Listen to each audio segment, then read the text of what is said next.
Hey everybody, in this video I'm going to show you how to write a rate law using the method of initial rates.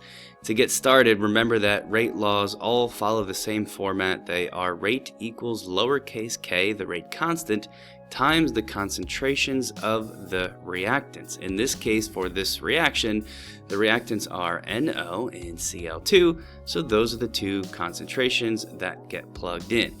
That's the easy part. The harder part, or the part that takes more work, is figuring out the exponent that each reactant's molarity is raised to. Those are called orders and usually denoted with a lowercase m and a lowercase n.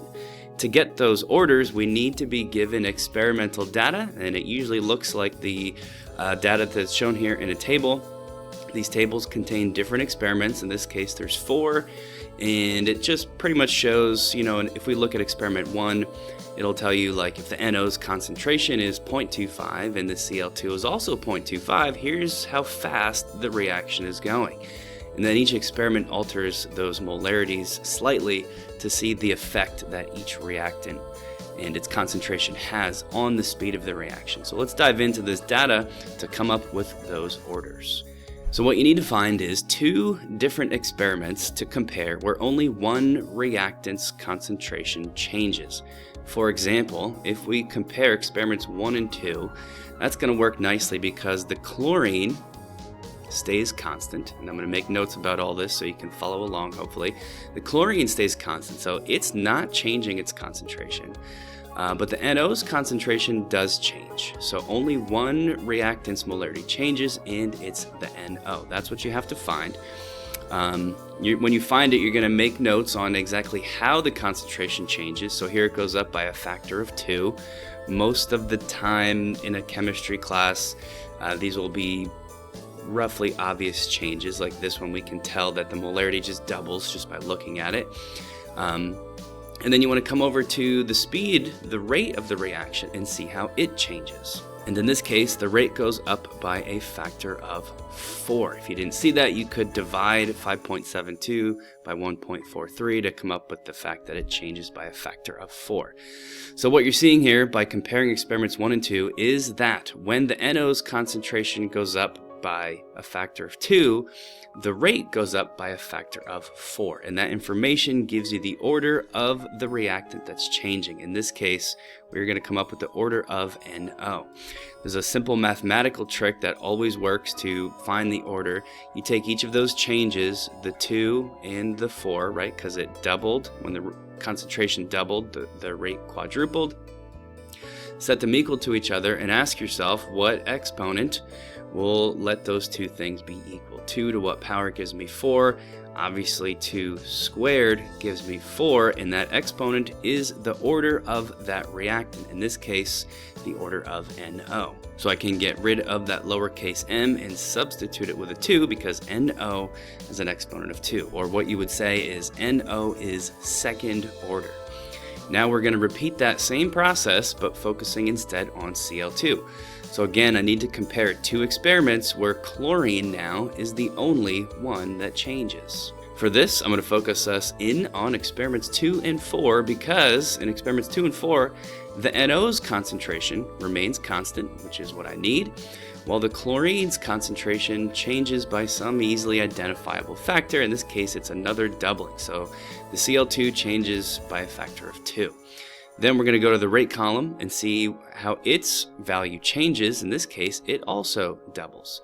So again, what we're seeing here is that the chlorine, when it doubles, the rate also doubles. And that factor is going to give us the order of chlorine. Here's that mathematical trick again. Take those 2 changes, in this case 2 and 2, set them equal to each other, but ask yourself 2 to what power would give me that 2? Obviously, 2 to the first power would give me 2, and I just figured out that chlorine has an order of 1. And now I have officially written the rate law for this reaction. Rate equals K times the concentration of NO squared times the concentration of Cl2 to the first power. You'll notice with this question there are 2 other follow-ups that are common when it comes to rate laws, and that is determining the reaction order and determining the value of K with appropriate units. We're going to walk through all that in this video. Reaction order is very simply the sum of all the individual reactant orders. In this case, 2 for NO and 1 for Cl2, totaling to 3. So you would say that it would be a third order reaction. So question B, very, very simple. In question C, we've actually got to do a little bit of math because it asks us to solve for the value of K. The idea here is, now that we've got this equation, let's use it. Let's plug some numbers in and solve. In this case, we're going to be solving for K itself. How do you do that? Well, you've got 4 different experiments to choose from. You can choose any one of them, plug those values in, and solve for K. I usually choose experiment 1 just to keep it simple.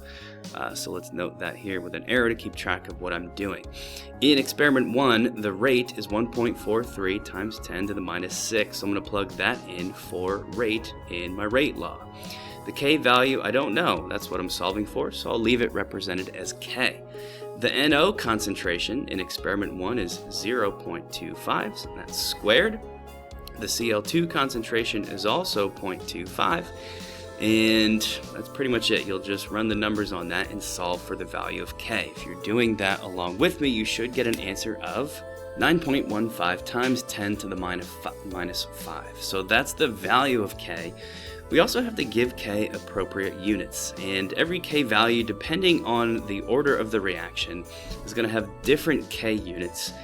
There are some patterns to spot there which you might eventually figure out, but the good news is you can always solve for those units yourself. Here's how you do it.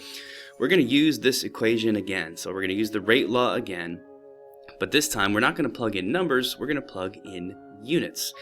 In other words, for the value of rate, we're going to use the units on rate, which is always moles over liters times time. I can get that information from the table. In this case, it's moles over liters times seconds. We're going to leave K because that's, again, what we're solving for. Square brackets always mean concentration.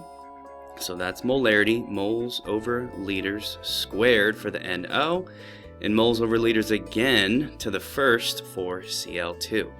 And now I'm just going to rearrange all these things and combine any like terms to solve for the value of K.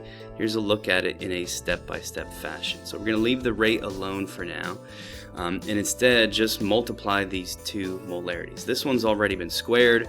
If I multiply it by another one, it becomes moles cubed over liters cubed. The final step in rearranging this, or maybe second to last I guess, is to get K all by itself on one side of this equation.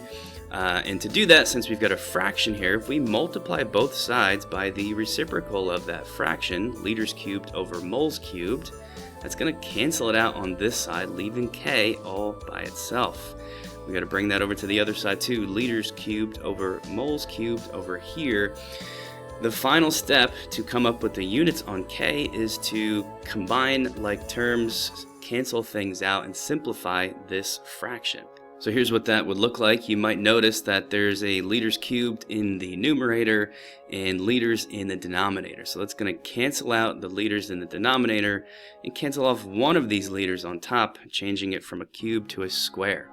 Same thing with moles. I've got moles cubed in the denominator and moles in the numerator. It's going to cancel out those moles and cancel out one of the moles on the bottom, bringing a cube back to a square.